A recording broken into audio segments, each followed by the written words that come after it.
The sun cast its golden light across Jetavana Grove, where disciples gathered to hear Buddha's words of wisdom unfold. Buddha sat beneath the Bodhi tree, serene and radiant, embodying the stillness of a mountain. I approached him hesitantly, seeking clarity amidst the turbulence of my thoughts. He gestured for me to sit beside him, his eyes calm yet piercing. "Why do you carry such weight in your mind?" Buddha asked, his voice gentle like a flowing stream.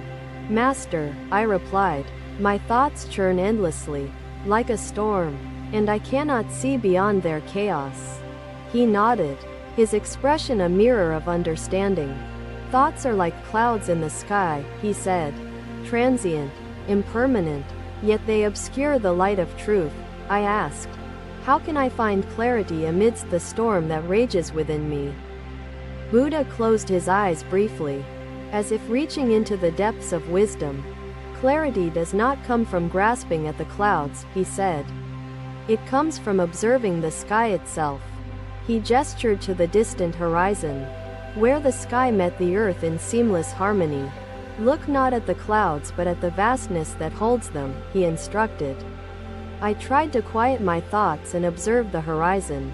As he directed, "The mind seeks answers like a bird seeks a branch," Buddha continued. "But true understanding rests in the openness of the sky." I struggled, feeling the pull of my restless thoughts, questioning his metaphor. "Master, are opinions the source of this turmoil?" I asked, seeking validation for my confusion. He smiled faintly, a hint of compassion in his gaze. "Opinions are like ripples in a pond," he explained. "They distort the reflection, but not the essence of the water." I pondered his words, but doubt lingered like a shadow. "Why do we cling to opinions if they bring suffering?" I asked, yearning for deeper insight. "Clinging provides the illusion of certainty," Buddha answered. "It comforts the mind but chains the spirit to falsehoods." A gentle breeze rustled the leaves above us, carrying the scent of jasmine through the grove. "Truth is not born from opinions," Buddha declared. "It is revealed when the mind is still and free from grasping." I questioned, "But is it wrong to hold beliefs that guide us?" Buddha's gaze softened as he responded, "Beliefs are not wrong, but attachment to them blinds us to the unfolding of truth." He reached for a lotus flower resting by his side, holding it delicately in his palm. "This flower blooms not by will but by the harmony of sun, water, and earth," he said. He handed me the lotus, urging me to observe its form and beauty without judgment. "Like this flower," he said, "truth blossoms when conditions are right, not by the force of opinion." I held the lotus carefully, its fragile petals a reminder of the transient nature of all things. "Why do so many seek certainty in their views?" I asked, feeling the weight of my own question. "Because certainty feels like a refuge," Buddha replied, "but it is a mirage that fades when examined closely." He stood, motioning for me to follow him deeper into the grove. We reached a small pond, its surface reflecting the sky above with perfect clarity. "Look into the water," Buddha instructed, and I obeyed, seeing my reflection ripple as a leaf touched the surface. "This is the nature of opinion," he said. "A single touch disturbs the reflection, yet the water itself remains unchanged." I felt a flicker of understanding but also doubt, as if the truth was just beyond my grasp. "Master," I said, "if opinion is illusion, how do we engage with the world around us?" He turned to me, his expression both serious and kind. "Engagement arises not from clinging to opinions but from compassion and clear seeing," he said. Buddha then shared a story, his voice steady and melodic, drawing me into its truth.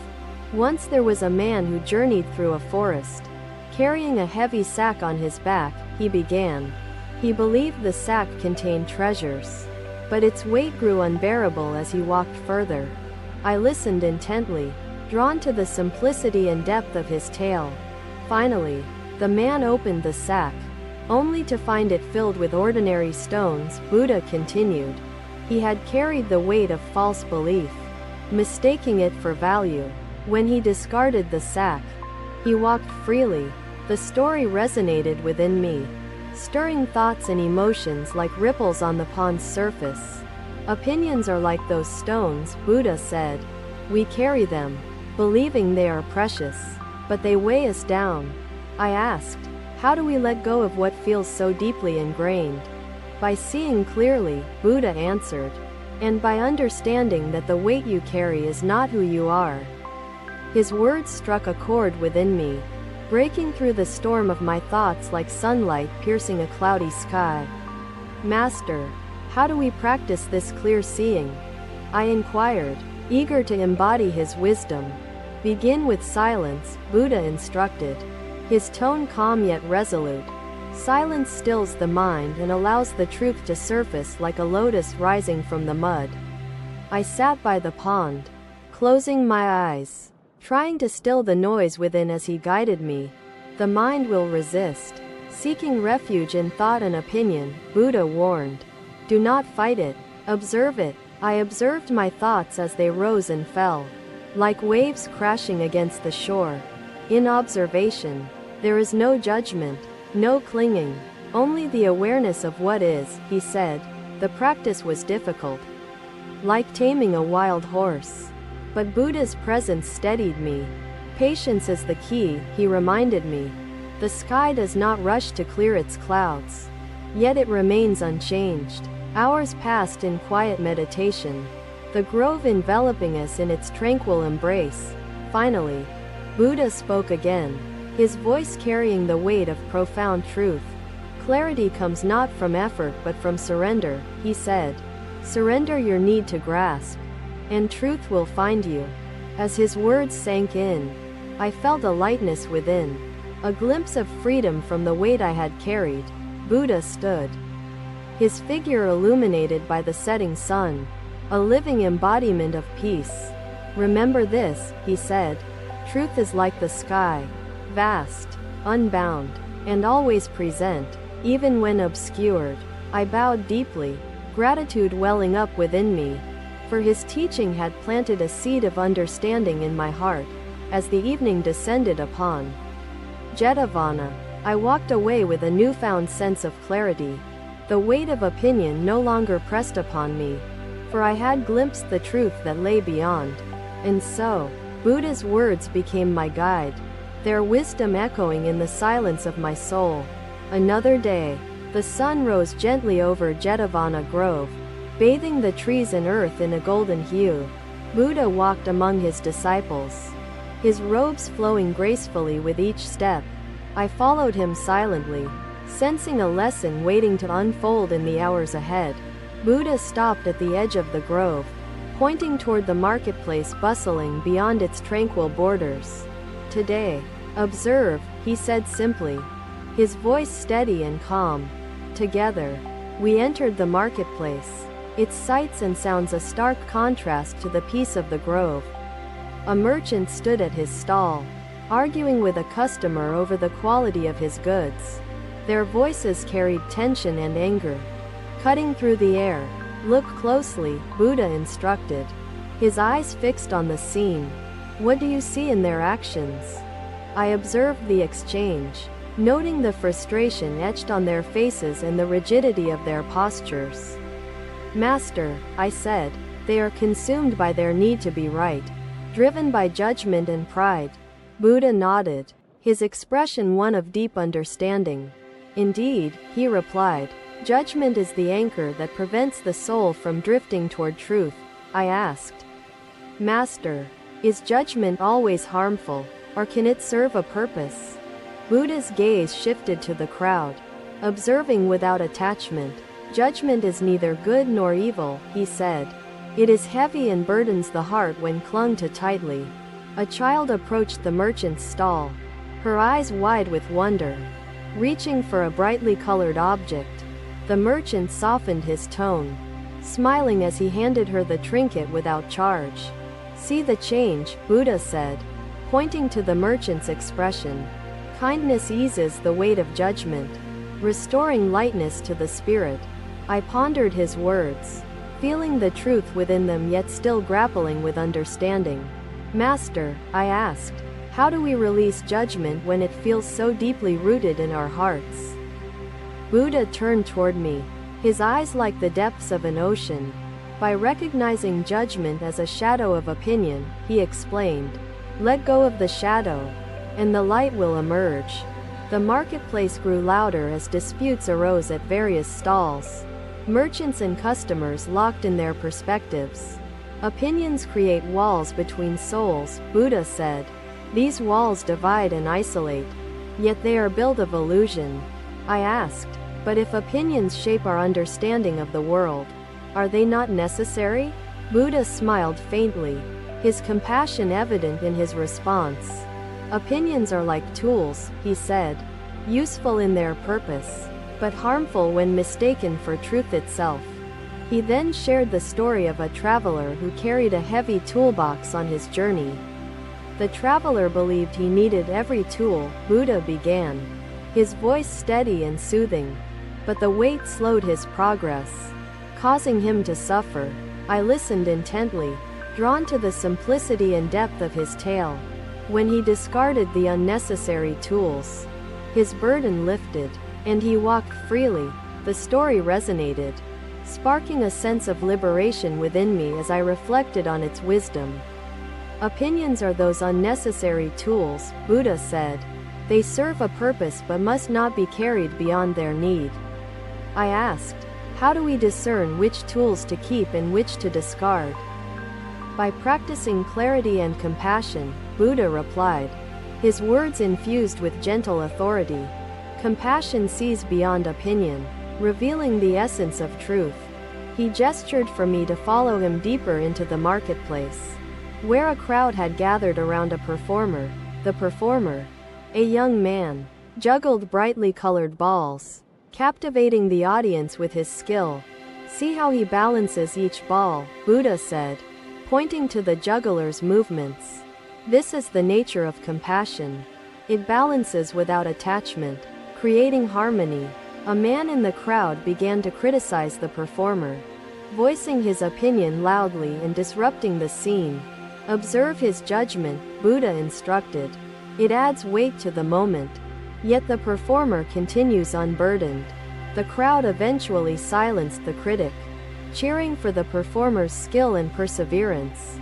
Compassion dissolves judgment like the sun melts ice, Buddha said. It lightens the spirit and clears the vision. I asked, Master, how can we cultivate compassion in a world so filled with judgment and division? Buddha's gaze returned to the performer, who now smiled as he bowed to his audience. Begin with understanding, Buddha replied. See others not as obstacles to your truth but as reflections of the same journey. He then recounted the tale of a blind man and a lame man who help each other cross treacherous terrain. The blind man saw through the eyes of the lame man, and the lame man walked with the strength of the blind man. The story painted a vivid picture in my mind, awakening a sense of unity and shared humanity. Together, they reached their destination, Buddha continued. Compassion bridges the divide and reveals the path to truth. The marketplace began to quiet as evening approached, the hustle and bustle subsiding into calm. As we returned to the grove, the serene stillness enveloped us once more, bringing a sense of peace. Remember this, Buddha said, his voice carrying the weight of timeless wisdom. Judgment may seem like strength, but true power lies in compassion and clarity. I bowed deeply, gratitude filling my heart for the teaching I had received. Buddha's words echoed in the silence, their truth resonating within the depths of my being. The lesson of letting go of judgment and embracing compassion became a guiding light in my journey toward understanding. Thus, another day brought wisdom, and the weight of judgment lifted as the light of compassion filled the heart. Another day, the morning sun painted the grove in hues of gold, its warmth embracing the earth with serene grace. Buddha sat beside the tranquil lake, its surface mirroring the heavens with perfect clarity. I approached him, Carrying the weight of questions that lingered in my heart, Buddha turned to me. His gaze steady and filled with profound compassion. "Why does your mind waver like troubled waters?" he asked. "Master," I replied, "I seek truth. Yet my vision is clouded by doubt and fear that hold me captive." Buddha gestured toward the lake, its stillness a reflection of his own calm. "Truth is like this water," he said. "It mirrors reality clearly when undisturbed by fear or judgment." I asked, "How do we still the turbulence within when life constantly stirs our emotions?" He responded, his voice steady yet gentle, "By practicing compassion. For compassion is the balm that soothes the restless mind and heart." I questioned, "Master, how can compassion lead us to clarity? Is it not merely an emotion that comes and goes?" Buddha picked up a pebble, tossing it lightly into the water. Watching the ripples spread outward, "Compassion dissolves the ripples of judgment," he said. "It stills the waters, allowing truth to emerge in its fullness." I observed the ripples fade, the surface returning to its mirror-like state, embodying his words. He then told the tale of two travelers, each burdened by a heavy load, struggling to cross a treacherous path. One traveler offered to carry the other's load. Lightening both their burdens, Buddha began, his voice like the breeze. Together, they reached their destination, strengthened by mutual compassion. I listened intently, the story illuminating a path within my own mind. "Compassion unites," Buddha said. "It bridges the divide between hearts, allowing us to see clearly through the eyes of others." I asked, "How do we cultivate compassion when faced with the harsh realities of life?" He replied, "Begin by understanding that all beings share the same yearning for peace, the same struggle against suffering." Buddha reached for a lotus flower floating on the lake's surface, holding it delicately in his hands. "This flower blooms amidst adversity," he said. "Its beauty arises not from isolation but from harmony with its environment." I pondered his words, feeling the weight of their truth settle within my heart. "Compassion is not weakness," Buddha continued. "It is the strength that allows us to endure and uplift others in their struggles." He placed the lotus back in the water, watching it drift gently on the surface. A fisherman approached the lake, casting his net into the water with practiced skill. Buddha observed him silently, his gaze fixed on the simplicity of his actions. "See the fisherman's focus," he said. "His mind is clear, free from judgment, guided by his purpose."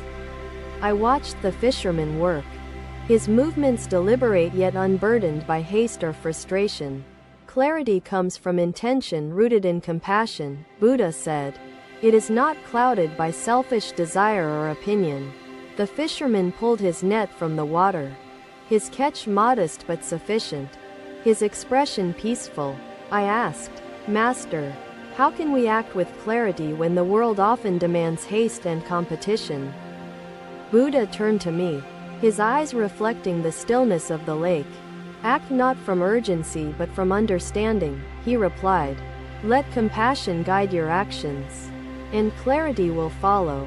He then recounted the story of a king who ruled with wisdom and kindness, earning the loyalty and love of his people. The king saw his subjects not as tools for power but as his own family, Buddha said. His compassion fostered unity and clarity in his decisions. The story resonated deeply, its wisdom echoing in the chambers of my heart. "Compassion clears the fog of selfish ambition," Buddha continued. "It illuminates the path to truth and harmony." I asked, "Master, can compassion truly overcome the divisions and conflicts that plague humanity?" He smiled gently, his expression a reflection of boundless understanding. "Compassion is the seed of unity," he said. "It grows when nurtured by patience and shared understanding." Buddha gestured toward the lake once more, its surface now perfectly still, undisturbed by ripples or movement. "Truth is reflected in stillness," he said. and stillness arises from a heart unburdened by judgment. Filled with compassion, I knelt by the lake, closing my eyes, seeking the stillness Buddha spoke of, hoping to glimpse the truth beyond opinion. The journey to clarity is not without challenges, Buddha warned. The mind will resist, clinging to its fears and judgments. I felt the resistance within me, the struggle to quiet my restless thoughts and fears. Observe, do not fight, Buddha instructed. Let your awareness flow like the water, free from obstruction. Hours passed in silent meditation, the grove embracing us with its tranquil presence. Finally, Buddha spoke again, his voice carrying the weight of profound wisdom. Compassion is not an act. It is a state of being, he said. To live with compassion is to see with clarity, as the sun set over Jetavana Grove, its golden light fading into the horizon. I felt a sense of peace. The weight of judgment lifted, replaced by the lightness of compassion and the clarity it brought. Remember this, Buddha said, his voice a whisper that carried the essence of truth. Truth is revealed not in isolation but in unity, he continued. It is found in the stillness of a compassionate heart. I bowed deeply, my gratitude overflowing, for his teachings had opened a door within me to a deeper understanding. Buddha stood by the lake, his figure illuminated by the fading light, a living embodiment of peace and wisdom. I walked away with the lesson etched into my soul, a guide to navigate the challenges of life with compassion and clarity. Thus, another day brought wisdom, and the clarity of compassion illuminated the path to truth. Uniting hearts in harmony, the elder disciple followed closely, his tone calmer now. Master, if peace exists in presence, does striving always lead astray? Striving is not inherently wrong, Buddha replied, pausing. Thank you for watching. Buddha's teachings are always with you. Subscribe to our channel and we will see you in the next video.